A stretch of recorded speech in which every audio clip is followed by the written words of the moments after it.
Today I'm up here on Mount Studham to talk about a great pestilence that is actually infecting our land. It is destroying our landscape, and that's the wallaby.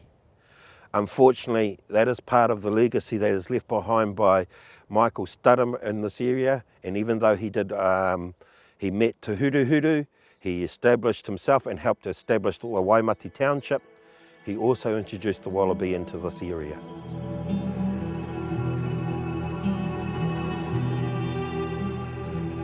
Bennett's wallaby in particular is the species we have down here at South Canterbury. They've got a few unique characteristics. I mean, obviously they're nocturnal. They do appear on evening to start their feeding pattern. So they're largely unseen unless you see them on the roads. Yeah, when they're moving into areas, they can do it very, very quietly and stay out of sight for long periods of time. And when you do start finding them, they tend to have been reasonably well established.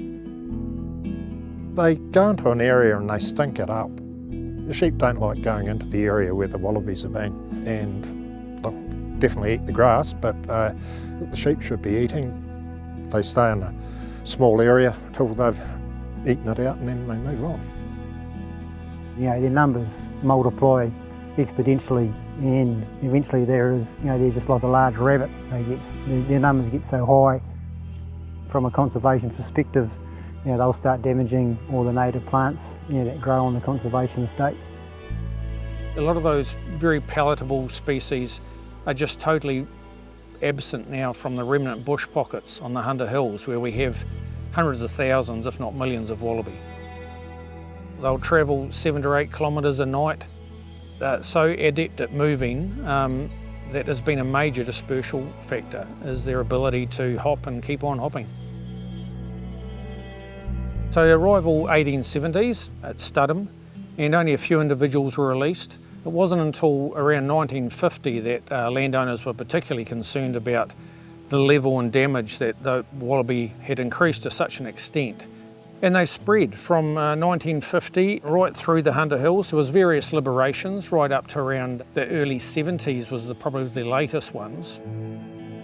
The containment area was first established in 1996 through the Canterbury Regional Council's first regional pest management strategy, it was called then.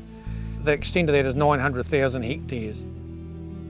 So landowners within that area objected to paying a wallaby rate at that stage and chose to coordinate and initiate their own control.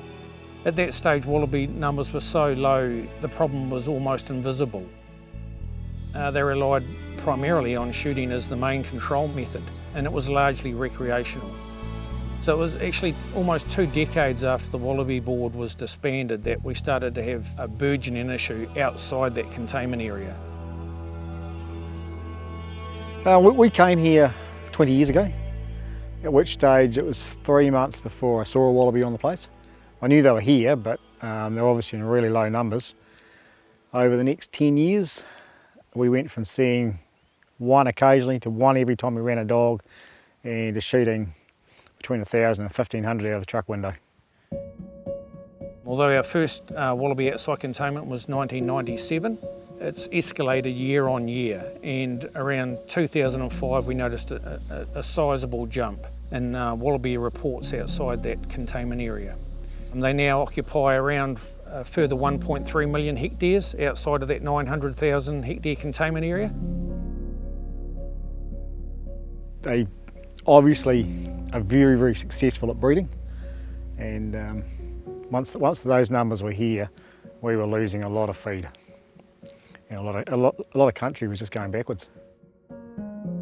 To see and get the numbers that we're getting outside the containment area is quite soul destroying, really. All the tops of the gullies and right in the head of the gullies where the merinos, particularly this time of the year, there's a bit of feed in there, there's water in there, summertime too, there's water. That was all eaten out, and what they hadn't eaten out, they'd fouled on it. It fouled and the sheep wouldn't go back in there. It's just another pest that we have to deal with. We've got rabbits and things that we have to deal with now, and the cost of wallabies coming in to that mix is putting more pressure on the bottom line of farming. Yeah, we've just got to keep on control of them, because we're only a and jump away from the national park. Very soon they'll be right up and into the national park as well. The damage that they are doing is now taking a toll on all of our resources here. I've heard in one further kōrero from a kaumātua up north about how they don't have a whakapapa here. That is true, they don't have a whakapapa here. What they do have here is the ability to destroy this entire land and the whakapapa that was here before it. That is not right, and we have to do something about it.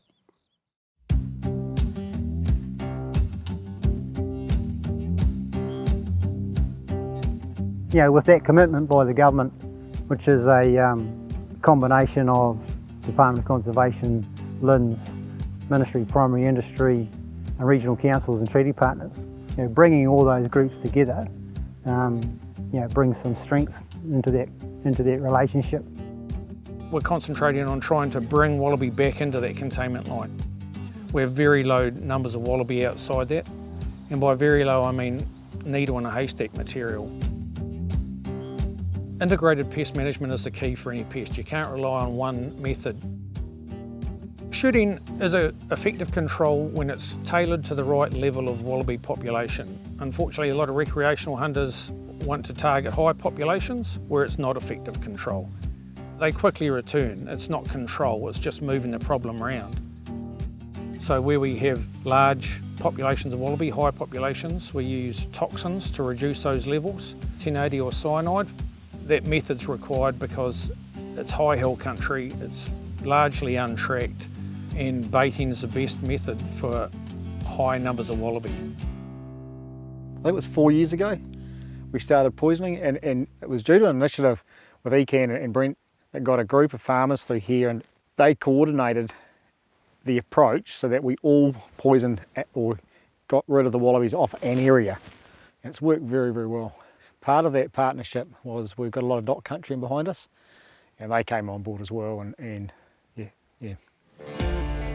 What we've found is that they're a lot more mobile at night when they sort of come out to feed.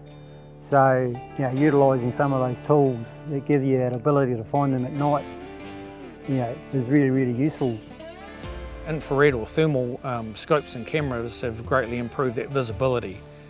So those professional contractors that are using thermal equipment, they're using sound moderated firearms so they're not alerting a population. They're working the blocks effectively and working from a rolling front and coordinating that work as they move forward rather than leaving gaps. That way we will make a difference and reduce numbers substantially. Helicopter shooting is an effective method where there's not a large amount of scrub cover. Or after a snowfall, where in the high country here obviously, where we have Bennett's wallaby, the day after a snowfall can be very effective for following tracks and catching up with those wallaby. Once we get the wallabies off the block, there's that much feed grown the following 12 months, it's where we'd fertilised it. It really takes off. I got told that years ago about rabbits. It's just the same with wallabies. No one person or no one agency or no one group is going to win this battle. It is a battle for everyone.